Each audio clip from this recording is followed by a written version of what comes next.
हाँ बच्चों, चलो देखते हैं। आज हम लोग देखेंगे पुष्पीय पौधों में परागण। इससे पहले हमने बताया था बीजांड बीजांड के प्रकार के बाद आज पढ़ेंगे हम लोग परागण। परागण क्या होता है हमने चित्र के माध्यम से आपको बताया था।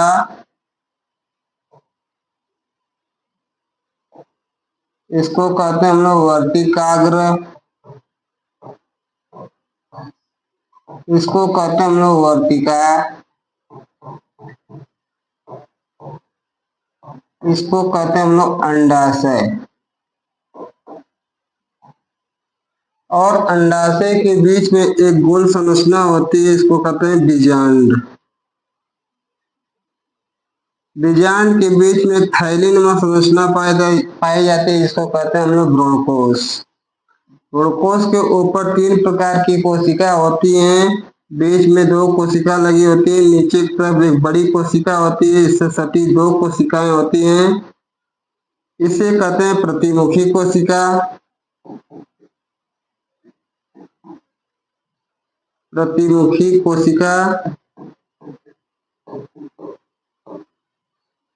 इसको कहते हैं हम लोग ध्रुवीय कोशिका।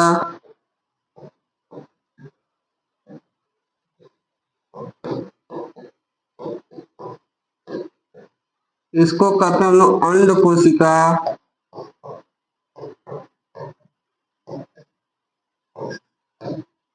और इसे कहते हैं हम लोग सहायक कोशिका।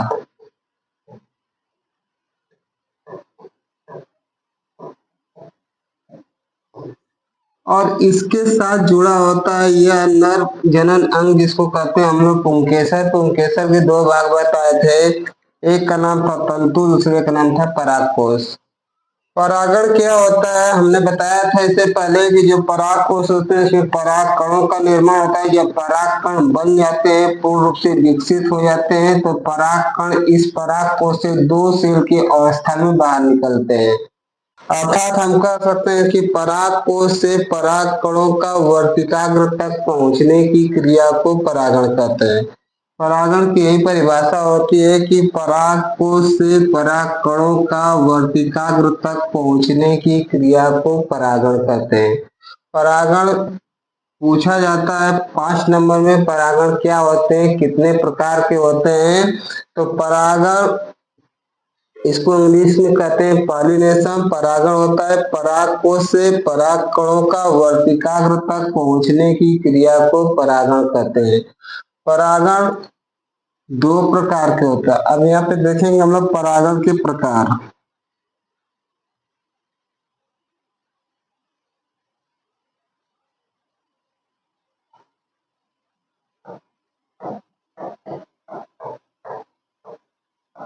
परागण के प्रकार,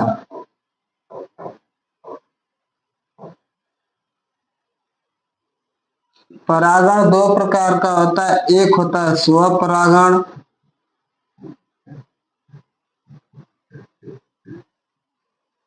दूसरा होता है पर परागण।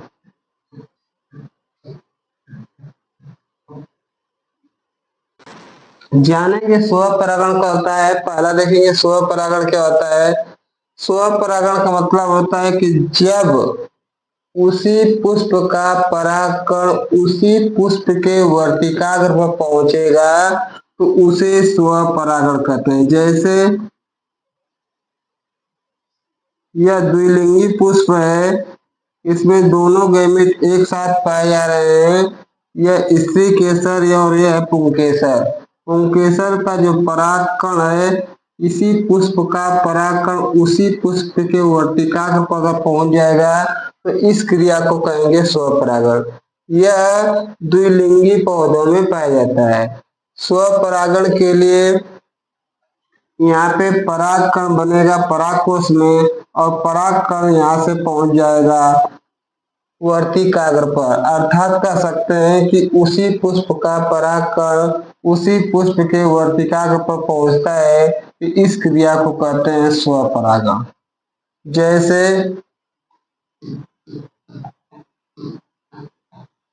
चना, मटर, सरसों इत्यादि फूल। अर्थात 80% पुष्पों में स्वपरागण पाया जाता है।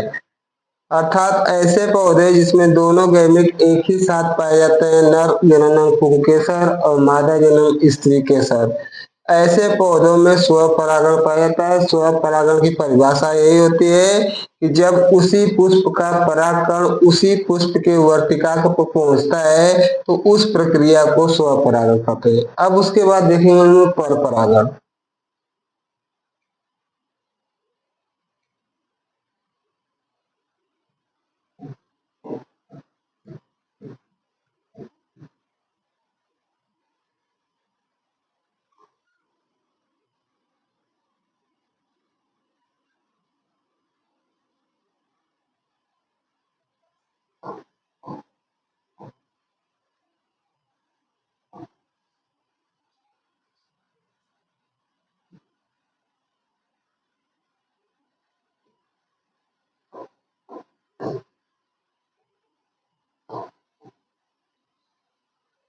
परपरागण का मतलब होता है कि जब किसी दूसरे पौधे का परागकण, यहाँ पे परागकण, किसी दूसरे पौधे का परागकण किसी दूसरे पौधे की वर्तिकाग्र पर पहुंचता है तो उसे पर परागण कहते हैं। अर्थात उसी जाति का जो प्लांट होगा अलग अलग होगा। अर्थात ये एक पौधा है, इसका परागकण उसी जाति के दूसरे पौधे के फूल के वर्तिकाग्र पर पहुंचेगा तो इसको पर परागण कहते हैं। और पर परागण के लिए एक लिंगी पुष्प में पाया जाता है। एक लिंगी, एक लिंगी का मतलब हमने बताया था कि ऐसे पौधे जिनका जनन अंग अर्थात नर जनन अंग अलग हो और मादा जनन अंग अलग हो। अर्थात नर जनन अंग अलग पुष्प पे हो और मादा जनन अंग अलग पुष्प पे हो, ऐसे पौधों को एक लिंगी कहते हैं। और एक लिंगी पौधों में परागण की पर परागण की प्रक्रिया होती है और पर परागण के लिए निम्न साधनों की आवश्यकता पड़ती है। निम्न साधनों की आवश्यकता पड़ती है।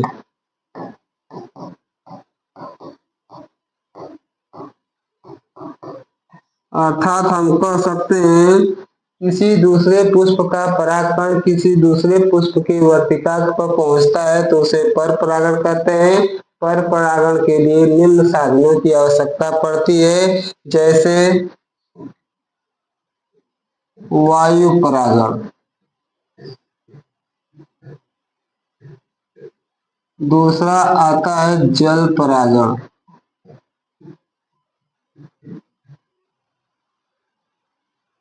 तीसरा आता है कीट परागण,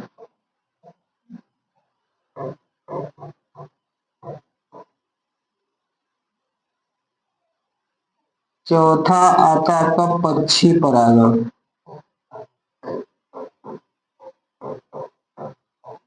ये सब दोनों कीट और पक्षी जंतु होते हैं, इसलिए इसको जंतु परागण भी कहते हैं। अब सबको बारी बारी से देखेंगे। पर परागण के लिए हमने बताया कि साधन की आवश्यकता होती है। वायु परागण पहला होता है, दूसरा होता है जल परागण, तीसरा होता है जंतु परागण। वायु परागण क्या होता है? वायु परागण का मतलब होता है कि हवा के द्वारा जो पराग कणों का वर्तिकाग्र पर पहुंचने की क्रिया को हम लोग वायु परागण कहते हैं। अर्थात हम कह सकते हैं कि जैसे हवा चलती है, इस पौधे का परागकण हवा के माध्यम से उड़कर इस पौधे के वर्तिकाग्र पर पहुंच रहा है तो उस प्रक्रिया को वायु परागण कहेंगे। अर्थात यहाँ पे हवा की यानी वायु की जरूरत पड़ती है। वायु के माध्यम से इस पराग कोश के जो परागकण है उड़कर इस वर्तिकाग्र पर पहुंच जाएगा। इस प्रक्रिया को हम कहेंगे वायु परागण। वायु परागण जैसे आपका गेहूं, धान, मक्का, ज्वार, बाजरा, अर्थात ग्रेमनी कुल के जो खाद्यान्न पदार्थ यानी जो ग्रेमनी कुल के पौधे होते हैं इनमें वायु परागण पाया जाता है। अर्थात हम कह सकते हैं कि हवा के द्वारा परागकणों का वर्तिकाग्र तक पहुंचने की क्रिया को वायु परागण कहते हैं। अब दूसरा देखेंगे हम लोग जल परागण क्या होता है। जल परागण का मतलब जल में पाए जाने वाले जो भी पौधे होते हैं उनमें जल के द्वारा जो परागकण होते हैं वर्तिकाग्र पर पहुंचते हैं, तो इस प्रक्रिया को जल परागण कहते हैं। जैसे जल में पाए जाने वाले जो पौधे होते हैं,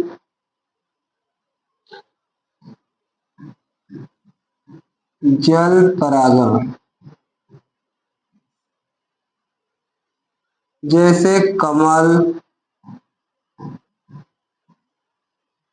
हाइड्रा, बैलिस्नेरिया,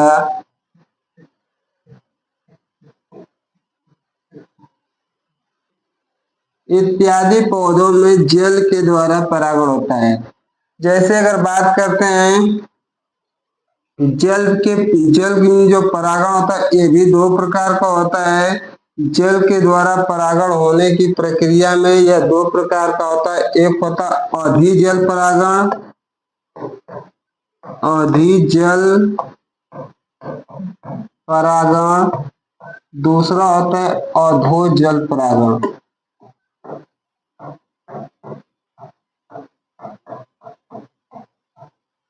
अधिजल का मतलब होता है कि पानी की सतह पर, अगर पानी की सतह पर जो परागण हो रहा है उसे हम लोग कहेंगे अधिजल परागण। जैसे कुछ ऐसे पौधे होते हैं जो पानी की सतह है, पानी की सतह पर यहाँ पे उसका जो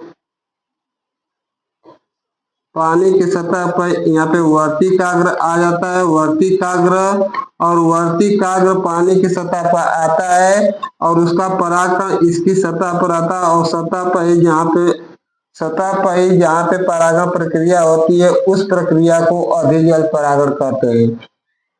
तो जल परागण, जल के द्वारा परागकणों का वर्तिकाग्र पर पहुंचने की क्रिया को जल परागण कहते हैं। जल परागण भी दो प्रकार का होता है, एक होता है अधिजल परागण, दूसरा होता है अधोजल परागण। अधिजल का मतलब पानी की सतह पर जो परागण होता है उसे कहते हैं हम लोग अधिजल परागण। अधोजल का मतलब जो पानी के अंदर, पानी के अंदर जो परागण होता है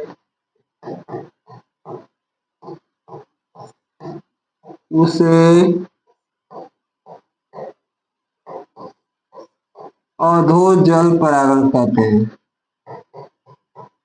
जैसे हाइड्रीला,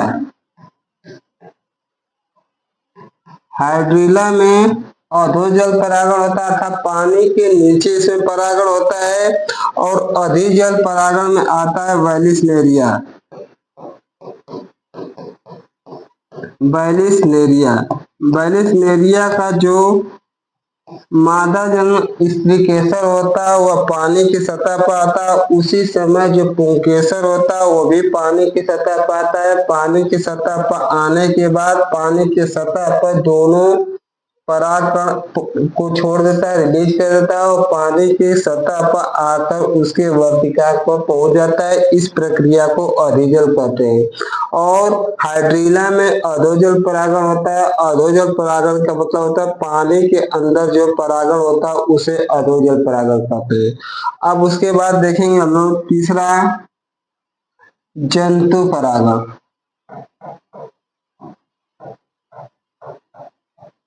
जंतु परागण, जंतु परागण यानी जो कीट होते हैं, कीटों के पैरों में पाया जाता है।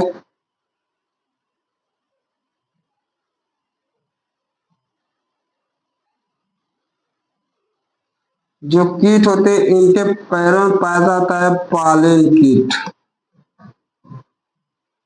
पालन कीट। और जो कीट होते हैं पौधों, फूलों पर पहुंचते हैं मकरंद के लिए, मकरंद चूसने के लिए पहुंचते हैं, तो इनके पैरों में पाया जाता है पालन कीट, और इनके पैरों में जो पालन कीट होता है उस पर परागकण चिपक जाते हैं, और चिपकने के बाद जैसे यह कीट दूसरे पौधों के फूल पर जाता है तो उसके माध्यम से परागकण दूसरे पौधों की वर्तिकाग्र पर पहुंच जाता है। अर्थात कीटों के द्वारा होने वाले परागण को हम लोग कीट परागण कहते हैं या जंतु परागण का उदाहरण है जैसे आपके गुलाब, सूर्यमुखी इत्यादि पौधों में जन कीटों के द्वारा जो परागण हो रहे हैं उस परागण को हम लोग कहेंगे कीट परागण। दूसरा आता है आपका पक्षी परागण। एक पक्षी का नाम है जिसका नाम है गुंजन पक्षी। पक्षी परागण हमने बताया था, जो गुंजन पक्षी होती है एक पौधा होता है जिसका नाम बिगनोनिया। बिगनोनिया यह बिगनोनिया पौधे की जो कैलिक्स होता है यानी वह दल होता है बहुत बड़ा होता है। इसके ऊपर मकरंद का श्रावण होता है जिसको यह गुंजन पक्षी लेने के लिए अपने चोंच को जैसे ही अंदर डालती है तो इसकी चोंच में जो परागकण होते हैं लसलसे होते हैं उसकी चोंच में चिपक जाते हैं और चिपकने के बाद जब यह गुंजन पक्षी किसी दूसरे पुष्प के ऊपर जब जाती है तो उसके चोंच में जो लगा हुआ परागकण होता है यह दूसरे पुष्प के वर्तिकाग्र पर पहुंच जाता है और इस प्रक्रिया को कहते हैं हम लोग पक्षी परागण, ऑर्निथोफिली यानी पक्षी परागण। तो पूछा जाता है कि गुंजन पक्षी के द्वारा कौन से पौधे में परागण होता है, तो बिगनोनिया के पौधे में परागण होता है। यह गुंजन पक्षी को ह्यूमिंग बर्ड भी कहते हैं, अर्थात पक्षी यानी गुंजन पक्षी के द्वारा बिगनोनिया प्लांट में यह पक्षी परागण पाया जाता है। उसके बाद तीसरा आता है आपका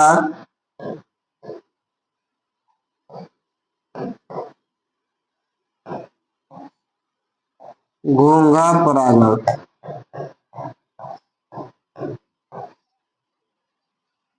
अर्थात जलीय पौधों में घोंघे के द्वारा कुछ ऐसे छोटे पौधे होते हैं जिनके घोंघे के द्वारा परागण होने की प्रक्रिया को घोंघा परागण कहते हैं। उसके बाद आता है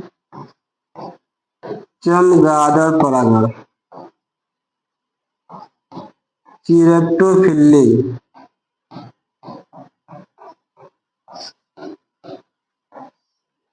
चिरैप्टोफिली का मतलब होता है चमगादड़ के द्वारा परागकणों का वर्तिकाग्र पर पहुंचने की प्रक्रिया को चमगादड़ परागण कहते हैं। यह कदम जैसे पौधे, कदम जो चमगादड़ होता है वो रात्रिचर होता है अर्थात कदम के पौधे पर यह चिपकता है। उसके चिपकने के कारण जो परागकण होते हैं इसके पैरों में चिपक जाते हैं और परागकण एक पुष्प से दूसरे पुष्प की वर्तिकाग्र पर पहुंच जाता है और इसी प्रक्रिया को चमगादड़ परागण कहते हैं। अब परागण के जो पर परागण होते हैं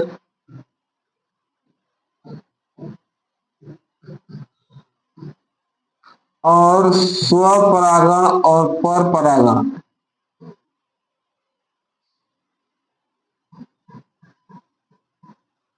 स्वपरागण और पर परागण के लिए कुछ युक्तियों की आवश्यकता होती है।